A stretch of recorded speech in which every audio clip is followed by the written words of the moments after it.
Une image unique en son genre, source d'inspiration pour des décennies de recherche et de débats. Le Square de Turin, un fragment d'histoire qui continue de poser un mystère à la science. Le Square de Turin est un linceul portant l'empreinte de ce que beaucoup considèrent comme l'image même de Jésus après sa crucifixion. Bien que la question ait fait débat pendant des années, le Square revient sur le devant de la scène. Au cœur même des fibres ancestrales du Square des scientifiques, ont découvert une chose étonnante, de l'ADN. Mais lorsqu'ils l'ont analysé, l'équipe de recherche est restée sans voix. Pour des millions de croyances à travers le monde, le Square est le linceul de Jésus-Christ, l'unique trace physique de la résurrection. Un témoin silencieux, un cinquième évangile, écrit non pas à l'encre, mais dans le sang. Avant de poursuivre, nous vous serions reconnaissants de votre soutien. Un j'aime et un abonnement sont la meilleure façon de témoigner de votre appréciation, et nous y sommes très sensibles. Pour les sceptiques, cependant, le Square raconte une toute autre histoire. Ils la considèrent comme le faux médiéval le plus sophistiqué et le plus convaincant jamais créé. Certains affirment que Léonard de Vinci en serait l'auteur. D'autres soutiennent qu'il s'agit de l'œuvre d'un maître inconnu délibérément conçu pour tromper les pèlerins en quête de miracles. Depuis plus de 6 siècles, le débat fait rage. La foi d'un côté, la raison de l'autre, et aucune des deux parties n'a jamais cédé. Mais au 21e siècle, l'ère de la pure philosophie et de la spéculation s'est achevée. La science est entrée en scène froide, précise et inflexible. Génétique physique des hautes énergies, spectroscopie, médecine légale. La technologie a rendu possible ce qui était autrefois inimaginable. Les chercheurs ont cessé de considérer le Square comme une icône sacrée. Ils l'ont examiné comme une scène de crime, une preuve dans une affaire non résolue, un disque dur biologique enregistrant silencieusement 2 zéros ans d'histoire. Ils ont extrait et séquencé l'ADN intégré aux fibres. Ils ont scanné chaque filament au rayon X. Ils ont décomposé les taches de sang en molécules atomes et signatures élémentaires. Ils s'attendaient à des réponses simples, les traces d'un seul individu, ou peut-être des restes de pigments laissés par un artiste médiéval. Mais leur découverte était loin d'être simple. Les généticiens de l'Université de Padoue et les physiciens travaillant dans les laboratoires sécurisés de l'ENA ont fait des découvertes qui ont bouleversé même les scientifiques les plus chevronnés. Ces données n'ont pas seulement remis en question les théories existantes, elles les ont complètement anéanties. Les explications sceptiques, comme les interprétations religieuses traditionnelles, s'effondrèrent face à la gravité des résultats. Le Square n'était plus un simple tissu. Il était devenu une carte retraçant un voyage entamé il y a 2 zéros ans, un témoignage de souffrance si précis qu'il est impossible à reproduire, et la preuve d'une intense explosion d'énergie, dont la nature demeure inexplicable pour la physique moderne. Ceci marque le début de la plus vaste enquête médico-légale jamais entreprise. Nous suivrons des pistes invisibles, à l'œil nu, grains de pollen microscopiques, résidus moléculaires, empreintes biologiques. Pas à pas, nous découvrirons à qui appartient le sang qui a imprégné ces fils. Pourquoi semble-t-il crier la torture non par les mots, mais par le langage de la biochimie? Nous examinerons la physique de l'image elle-même, une image qui fonctionne à la fois comme un négatif photographique, un hologramme et une radiographie. Nous répondrons également à une question qui a stupéfié le monde scientifique. Pourquoi l'analyse ADN a-t-elle contraint les chercheurs à admettre que cet artefact n'avait pu être créé en Europe et qu'il témoigne d'événements qui ont bouleversé l'histoire de l'humanité? Pour saisir pleinement la portée des découvertes génétiques modernes, il nous faut remonter aux origines même de la recherche scientifique sur les Squares à la syndologie moderne. Au moment où l'humanité a aperçu pour la première fois le visage dissimulé dans l'ombre du linceul. Ce moment survint le 28 mai 1898 à Turin. Un avocat conseiller municipal et photographe amateur passionné du nom de Sacondopia obtint du roi Alberto Ier l'autorisation exceptionnelle de photographier la relique lors de son exposition publique organisée en l'honneur du mariage du prince. À l'époque, la photographie était loin d'être simple, lente, technique et exigeante. Pierre transporta un appareil photo de la taille d'une valise sur un haut échafaudage à l'intérieur de la cathédrale. Il utilisa de puissants flashs au magnésium et des lampes pour percer la pénombre. Il exposa 2 grandes plaques de verre mesurant chacune 50 par 60 cm.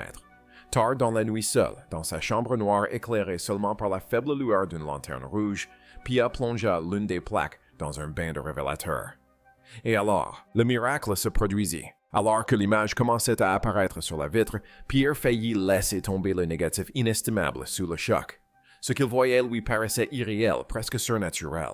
Sur le négatif photographique, là où la lumière aurait dû s'assombrir et l'obscurité s'éclaircir, apparut non pas une tache pâle et floue comme celle visible sur le tissu, mais une image positive nette, très contrastée et d'une précision étonnante.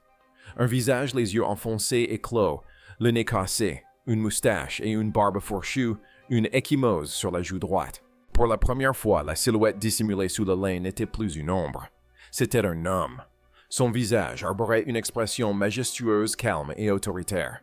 Pourtant, il appartenait à un homme qui venait d'endurer des souffrances physiques inimaginables. L'impact fut considérable. Ce n'était pas une simple surprise, mais une véritable révolution dans la compréhension du swear. Un dessin ordinaire, qu'il soit réalisé à la peinture au fusain ou même avec du sang, se comporte de façon prévisible lorsqu'il est transformé en négatif photographique. Les zones claires s'assombrissent et les zones sombres s'éclaircissent. Le résultat est déformé artificiel. Le visage se transforme en une image plate et figée. Mais le swear était différent. Photographié en négatif, il ressemblait à une véritable photographie en noir et blanc d'une personne vivante. Ce simple fait a tout changé. Et aujourd'hui encore, il demeure impossible de le réfuter aussi sceptique ou déterminé, soit-on, à le démystifier. Ce que nous voyons à l'œil nu sur le tissu n'est pas une image normale. C'est déjà un négatif. Et cela soulève une question impossible qui, au Moyen Âge, au Xe ou XIe siècle, comprenait les principes de la photographie. Qui savait que la lumière pouvait être inversée pour créer une image cachée? La réponse est simple, personne. Qui pourrait délibérément créer une image négative parfaite, sans aucun moyen de prévisualiser ou de vérifier le résultat. La photographie n'existerait pas avant 800 ans. L'œil et le cerveau humain sont biologiquement incapables de percevoir le monde en négatif, et encore moins de le reproduire avec une telle précision dans les nuances de lumière et d'ombre. Ce fut le premier véritable mystère, la première fissure dans le mur, apparemment infranchissable du scepticisme. Le linceul ne se comportait pas comme un tableau. Elle se comportait comme une plaque photographique capturant un instant précis. Au fil des années, le tissu a été examiné au rayon X à la lumière ultraviolette par imagerie infrarouge et par balayage laser. Pourtant, le plus grand secret ne résidait pas dans l'image elle-même. Il était dans la saleté, dans la poussière, dans les particules microscopiques emprisonnées entre les fibres de lin au cours de 2 ans de mouvements de manipulation et d'exposition. En 2015, une équipe de généticiens et de biologistes, dirigée par le professeur Gianni Barcacci de l'Université de Padoue, a bénéficié d'un accès sans précédent à la relique. Leur mission aussi audacieuse qu'inquiétante consistait à localiser et à analyser l'ADN. Ils ne cherchaient pas l'ADN de Dieu. La science ignore à quoi ressemblerait une telle trace. Il n'existe aucun échantillon de référence, aucun standard auquel la comparer. Les chercheurs ne cherchaient pas à identifier un individu en particulier. Ils souhaitaient reconstituer l'histoire même du tissu, son parcours, les personnes qui l'avaient touché et celles qui l'avaient tenu au fil des siècles. Pour ce faire, ils ont utilisé des appareils de micro-aspiration stérile, spécialement conçus équipés de filtres ultra fins. Ces instruments ont permis de prélever délicatement des particules microscopiques, de poussière de pollen et de matières organiques, non seulement à la surface du tissu, mais aussi dans les espaces profonds entre les fils de chaîne et de trame, là où des traces anciennes peuvent demeurer scellées pendant des millénaires. Ils ont également analysé les particules recueillies lors de la restauration de 1988, soigneusement conservées dans les archives. Ces travaux ont repoussé les limites de ce que la science pouvait entreprendre sans danger. Même la plus infime contamination moderne, un éternuement, une respiration, une simple squame de peau d'un prêtre, d'un restaurateur ou d'un technicien, pouvait effacer des signaux anciens et les remplacer par du bruit génétique moderne. Les échantillons ont été transportés dans un laboratoire de salle blanche. Le séquençage a alors commencé grâce au séquençage de nouvelle génération, NGS. Les scientifiques se sont concentrés sur l'ADN mitochondrial des plantes et des humains. Et ce pour une raison cruciale. Contrairement à l'ADN nucléaire, l'ADN mitochondrial existe en centaines de copies par cellule, est transmis exclusivement par la lignée maternelle et se conserve bien plus longtemps dans les tissus anciens. Il constitue un marqueur puissant et fiable de l'origine géographique et des migrations humaines. Pendant des semaines, des ordinateurs ont fonctionné sans relâche, décodant des millions de séquences nucléotidiques et les comparant à des bases de données génomiques mondiales représentant des populations du monde entier. Lorsque les diagrammes finaux sont apparus à l'écran, des cartes des groupes génétiques HLO et des lignées ancestrales, les chercheurs ont compris qu'ils étaient face à un phénomène qui défiait toute explication simple et toute possibilité de falsification. Il ne s'agissait pas du profil génétique d'un seul individu, mais d'un portrait génétique de l'humanité tout entière. Ces découvertes, publiées dans la prestigieuse revue Nature Scientific Reports, ont suscité une vive réaction et provoqué un véritable séisme au sein de la communauté scientifique. Les scientifiques s'attendaient à trouver une signature génétique dominante et clairement identifiable. Si le SWER était un faux médiéval créé en France, comme l'ont longtemps soutenu les sceptiques, l'ADN européen, et plus précisément français ou italien, aurait dû largement prédominer. En revanche, s'il s'agissait d'une authentique relique de Jérusalem, n'ayant jamais quitté la région, les traces génétiques auraient dû pointer presque exclusivement vers le Moyen-Orient. Ce n'est pas ce qu'ils virent. Ce qui apparut à la place, c'était le chaos. Le monde entier inscrit sur un seul morceau de tissu. Le linceul révéla des empreintes génétiques provenant de populations de vastes régions d'Eurasie et d'Afrique. Examinons leurs découvertes. Tout d'abord, le Moyen-Orient. Les scientifiques ont identifié des haplogroupes fréquemment associés aux Druzes, une communauté ethno-religieuse très soudée et historiquement isolée, vivant dans les régions montagneuses d'Israël, de Jordanie, du Liban et de Syrie. L'ADN des Druzes est faut être considéré comme extrêmement ancien et remarquablement stable, ayant peu évolué au cours des millénaires grâce à des siècles d'isolement. Cela en fait un marqueur puissant d'origine géographique et constitue une preuve solide d'un lien avec le Moyen-Orient. Deuxièmement, les haplogroupes d'Europe occidentale, tels que U5b et H1AH3, sont apparus comme prévu. Depuis le 15e siècle, le SWER est conservé en Europe, d'abord à Chambéry, puis à Turin. Il a été pris en charge par les Sœurs Claires qui l'ont restauré et par des membres de la maison de...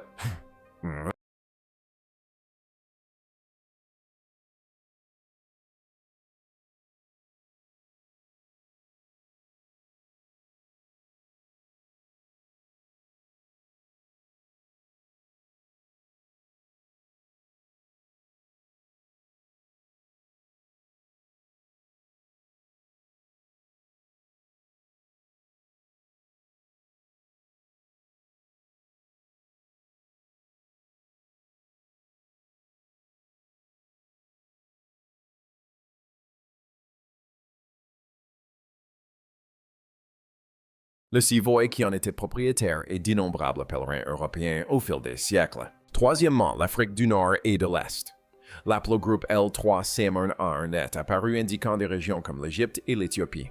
Cette découverte inattendue et fascinante suggère des contacts avec certaines des premières communautés chrétiennes d'Afrique.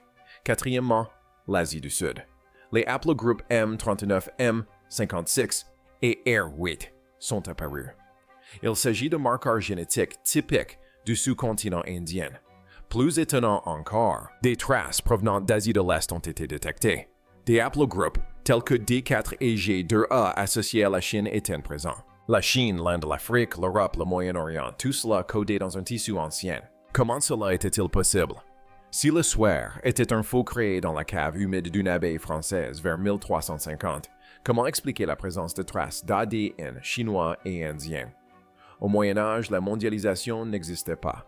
Certes, il y avait des contacts à longue distance, mais pas à une échelle suffisamment vaste pour laisser des traces génétiques aussi largement réparties et clairement identifiables sur un simple morceau de tissu. La réponse s'est avérée encore plus remarquable que le mystère lui-même. Le SWER n'est pas qu'un simple linceul, c'est un voyageur. Lorsque des scientifiques de Padoue ont cartographié les données génétiques, ils ont fait une découverte stupéfiante. La répartition génétique correspondait presque parfaitement avec une précision géographique extrême et un ancien itinéraire historique que de nombreux érudits avaient longtemps considéré comme une légende. Le parcours de l'image artificielle connu sous le nom de linceul mendélien. Selon d'anciennes sources byzantines, syriennes et arabes, le linceul était plié en quatre, ne laissant apparaître que le visage exposé dans un cadre spécial. Cette relique pliée appelée tétradiplolon n'est pas restée en Europe. Elle a parcouru le monde antique. Son voyage a commencé à Jérusalem, lieu de mort et de résurrection. De là, elle est arrivée à Edessa au IIe siècle. Le SWER y est resté pendant des siècles caché derrière les remparts de la ville avant d'être redécouvert. Edessa se trouvait à un carrefour vital du monde antique, la grande route de la soie. Des caravanes venues de Chine, d'Inde, de Perse et d'Arabie traversaient la ville chargée de marchands, transportant de la soie et des épices. Pèlerins diplomates, tous venaient vénérer la relique censée protéger la ville. Ils respiraient près d'elle. Ils embrassaient son reliquaire. Ils touchaient la relique. Et à chaque contact des traces microscopiques, des cellules de peau, des fragments de cheveux de la sueur se déposaient sur le tissu. Couche après couche, siècle après siècle, l'ADN du monde s'est accumulé à sa surface comme une poussière invisible. Le voyage se poursuivait. Troisième étape, Constantinople. De 944 à 124, la relique fut conservée au cœur de l'Empire byzantin. Les empereurs de Byzance l'acquirent par achat ou par la force et la transportèrent dans ce qui était alors la capitale du monde. Constantinople était une véritable mégapole du monde antique, un lieu de rencontre pour des peuples de toutes races, cultures et régions. En 1204, durant le chaos de la 4e croisade, la ville fut violemment pillée. Suite à ces événements, le Square disparut. Ce fut ensuite le tour d'Athènes et de la Grèce, vers 1205. Après la chute de Constantinople, la relique passa entre les mains de chevaliers français et fut conservée à Athènes pendant un certain temps. Puis en 1353, la France la récupéra. Ceci marque la première apparition clairement documentée du Square en Europe occidentale, en possession du chevalier Geoffroy d'Acheny. Et c'est là que les preuves génétiques anéantissent la théorie du faux médiéval. Un faussaire du 15e siècle en Europe n'aurait jamais pu collecter de la poussière et de l'ADN auprès de populations de Chine, d'Inde, du Moyen-Orient et d'Afrique région, qu'il ne connaissait qu'à travers les récits de voyageurs lointains comme Marco Polo. Il n'aurait pas non plus pu délibérément déposer ses traces sur un tissu de manière à tromper les généticiens 6 siècles plus tard. L'ADN trouvé sur le Square n'est pas une contamination aléatoire. Il est la mémoire biologique collective de l'humanité. C'est la poussière des sandales, des robes et des mains d'innombrables personnes qui ont contemplé ce visage pendant des millénaires. Ces données biologiques prouvent l'ancienneté de l'objet et son origine orientale de manière plus convaincante que n'importe quelle datation au radiocarbone. Mais l'ADN humain ne révèle que la moitié de l'histoire. L'autre moitié se trouve dans les plantes. La palynologie, l'étude du pollen, a apporté une autre pièce essentielle du puzzle. 2 experts reconnus se sont penchés indépendamment sur ce mystère. La professeure Anome Dan, botaniste israélienne de renom de l'Université hébraïque de Jérusalem, et le scientifique légiste suisse Max Frey, l'un des pionniers de l'analyse pollinique médico-légale. Travaillant séparément, ils examinèrent des grains de pollen emprisonnés au cœur des fibres de lin. À l'aide de rubans adhésifs, ils prélevèrent délicatement des échantillons microscopiques du tissu. Leur découverte fit sensation dans le monde botanique. Du pollen de 58 espèces végétales différentes fut identifié sur le Square. 17 de ces espèces sont originaires d'Europe, ce qui correspond parfaitement à l'histoire documentée du Square au cours des 6 derniers siècles. Mais la majorité provenait d'ailleurs des plantes originaires du Moyen-Orient, de Turquie et de la zone anatolienne, correspondant exactement à l'ancien itinéraire passant par Edessa et Constantinople. Puis vint la découverte la plus frappante, un groupe de plantes qui ne poussent nulle part ailleurs sur Terre. Des espèces que l'on ne trouve que dans un étroit corridor géographique entre Jérusalem et Jéricho. Au cœur de cette découverte se trouvait une plante, en particulier Gandelia thorn, un arbuste épineux du désert, une sorte de chardon. Son pollen représentait près de la moitié de tous les échantillons trouvés sur le tissu, une concentration énorme et tout à fait inhabituelle. Pourquoi le pollen d'une plante épineuse serait-il si dominant? Pourquoi les épines seraient-elles associées au linceul d'un homme considéré comme noble? La réponse est apparue lorsque des historiens et des théologiens ont réexaminé les descriptions de la passion du Christ. La couronne d'épines, Gundelia tournaforti, avec ses longues épines rigides et pointues, est précisément le genre de plante dont les soldats romains auraient pu se servir pour confectionner une couronne moqueuse à l'intention du roi des Juifs. Et soudain, le pollen se mit à parler. Cette plante fleurit aux alentours de Jérusalem à une période très précise au début du printemps, pendant la fête juive de la Pâque Pessah. La découverte d'une concentration inhabituellement élevée de pollen de ce chardon précis, concentré autour de la tête et des épaules du tissu, constitue une preuve directe que le corps en était recouvert. Un second indice botanique provient du Zygopilum demosum.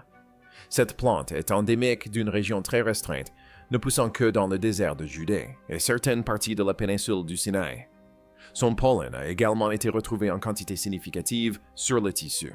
Aucun faussaire médiéval travaillant en France n'aurait pu se procurer du pollen de plantes indigènes d'Israël et l'appliquer ensuite de manière invisible à l'échelle microscopique sur un morceau de tissu. Un faussaire aurait utilisé de la peinture. Le pollen, lui, ne peut être peint.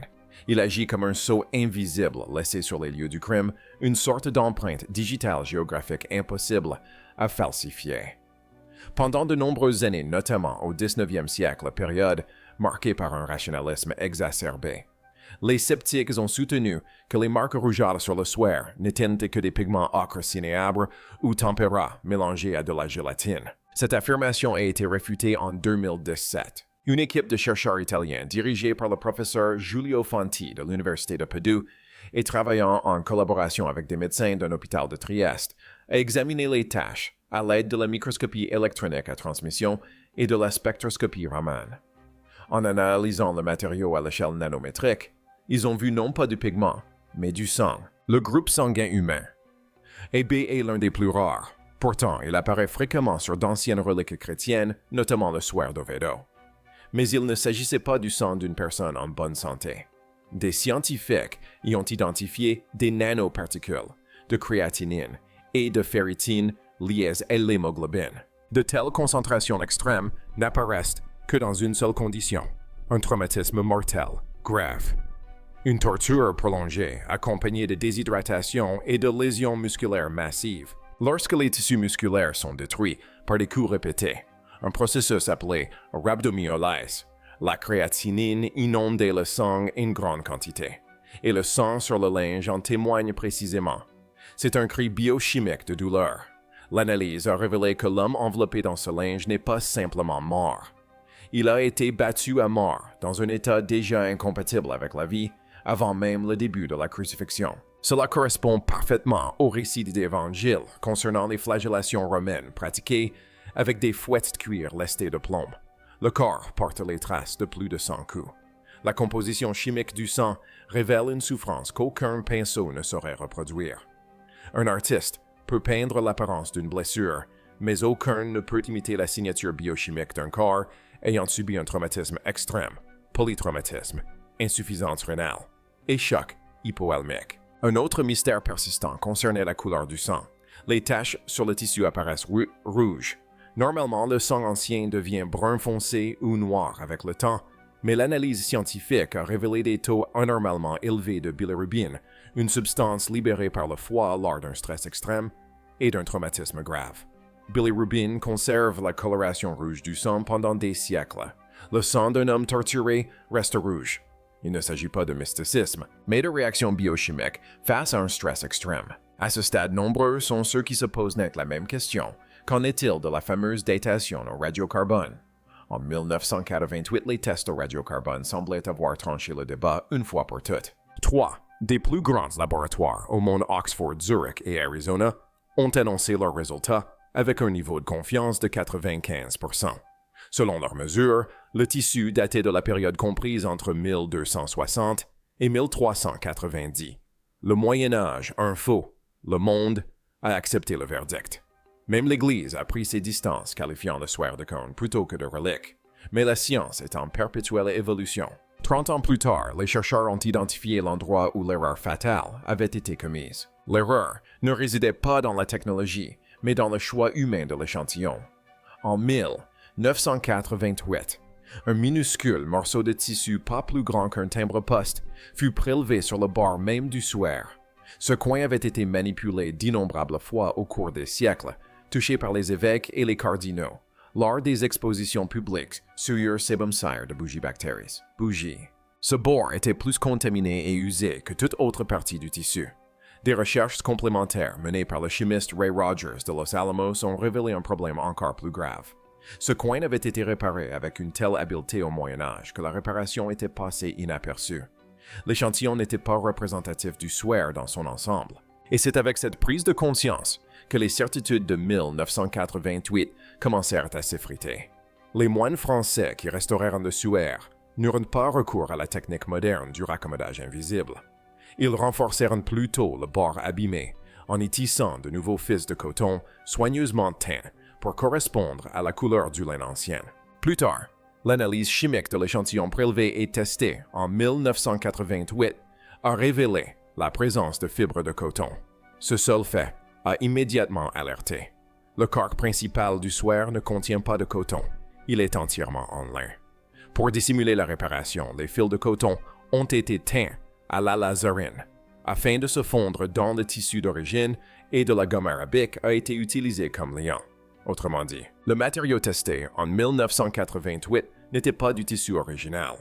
Les laboratoires ont daté la pièce rapportée et non le swear lui-même. Ils ont mesuré l'âge d'un coton médiéval et de siècles de crasse accumulés, et non celui d'un lin du 1er siècle. Il ne s'agissait pas d'une simple négligence, mais d'une erreur d'échantillonnage massive et d'une violation flagrante des règles archéologiques élémentaires. Dater la partie la plus contaminée et la plus restaurée d'un artefact revient à tenter de déterminer l'âge d'une statue antique en analysant les chewing-gums collés à son socle. Prenant conscience de ce défaut, les scientifiques se sont mis à la recherche d'une méthode permettant d'éviter toute contamination. En 2022, le physicien italien Liberato Darro de l'Institut de cristallographie de Bari a appliqué une approche fondamentalement nouvelle, totalement indépendante de toute contamination organique. Cette technique appelée diffusion des rayons X aux grands angles WAXS a révolutionné notre compréhension du sujet. Cette méthode se concentre sur le vieillissement du lin lui-même, et plus précisément sur la cellulose de ses fibres mesurées à l'échelle atomique. Au fil du temps, le lin évolue naturellement. Les longues chaînes polymères de cellulose se rompent lentement. Sa structure cristalline se dégrade sous l'effet d'une exposition constante aux rayonnements ambiants, à l'humidité et aux variations de température. Ce processus agit comme une horloge interne pour le matériau. Darro a comparé des échantillons du suaire avec des tissus dont l'âge est formellement établi allant du lin, utilisé pour envelopper les momies égyptiennes datant de 3000 avant Jésus-Christ aux textiles médiévaux du Xe au XIVe siècle. Les résultats ont stupéfié les chercheurs. La courbe de vieillissement de la cellulose du suaire ne correspondait absolument pas à celle des tissus médiévaux. Elle était bien plus ancienne. En fait, la structure moléculaire du lin du suaire correspondait presque parfaitement avec une précision remarquable. Fragments de lin retrouvés dans la forteresse de Masada, en Israël. Masada tomba en 74 après Jésus-Christ. Les textiles découverts sur le site datent de la période comprise entre 50 et 74 après Jésus-Christ, soit du 1er siècle à l'époque du Christ. Grâce à des techniques de radiographie avancées, les scientifiques ont repoussé l'âge du suaire de Turin de plus de 1000 ans, le situant ainsi au cœur de l'histoire biblique. En 1988, la science semblait avoir écarté le miracle. En 2022, grâce aux outils modernes, il a été relancé. Mais une question demeure, comment cette image s'est-elle formée? Il n'y a ni coup de pinceau, ni pigment, ni encre. L'image repose à la surface du lin sur une épaisseur de seulement 200 nanomètres, des centaines de fois plus fine qu'un cheveu. Grattez-la, et elle disparaît. Ce n'est pas de la peinture. C'est une transformation chimique due à l'oxydation et à la déshydratation. Une brûlure laissée par une source d'énergie inconnue. Les scientifiques ont tout essayé, acide, chaleur, rayons gamma. Mais seule une brève et intense impulsion de rayonnement ultraviolet sous vide a permis de la reproduire. Pourtant, de tels lasers n'existaient pas dans l'Antiquité. Pour former l'image sur 4 mètres carrés, le corps aurait dû émettre une décharge d'énergie inimaginable d'une durée inférieure à 1 milliardième de seconde suffisante pour imprimer le tissu sans le détruire. En 1976, la technologie de la NASA a révélé quelque chose d'encore plus incroyable. Le suaire présente une image 3D d'une précision anatomique parfaite. L'intensité de l'empreinte correspond exactement à la distance entre le corps et le tissu, un fait qu'aucun artiste ancien ou moderne n'aurait pu reproduire. Plus étonnant encore, l'analyse numérique a révélé la présence de pièces de monnaie sur les yeux correspondant à de rares pièces frappées par Ponce Pilate en 29 après Jésus-Christ pour les lépreux. La probabilité qu'un faussaire médiéval ait pu le savoir est nulle. Le suaire porte également des traces de poussière de Jérusalem, de pollen de plantes qui ne fleurissent qu'aux alentours de la ville au printemps, et de sang portant des marqueurs biochimiques de tortures extrêmes. Les clous transpercent les poignets, non les paumes, preuve d'une grande précision médico-légale, notamment en ce qui concerne les réflexes nerveux des pouces. Couche après couche, discipline après discipline, biologie, chimie physique, géologie, histoire numismatique. Les preuves convergent vers Jérusalem entre 30 et 33, après Jésus-Christ. Le Square défie toute explication. Ce n'est pas une peinture. C'est l'empreinte holographique d'un être humain réel, un document médico-légal, le témoin d'un moment qui a changé l'histoire. Rendu à sa chambre forte, le Square demeure muet. Mais les données parlent. La légende, le mythe et la foi s'appuient sur des preuves scientifiques mesurables. Peut-être comprendrons-nous un jour l'étincelle d'énergie à l'origine de cette trace. En attendant, elle demeure comme un 5e évangile, un témoignage éloquent d'un événement qui a bouleversé le monde. Croyez-vous que la science puisse un jour expliquer un miracle? Ou certaines portes sont-elles destinées à rester ouvertes au cœur?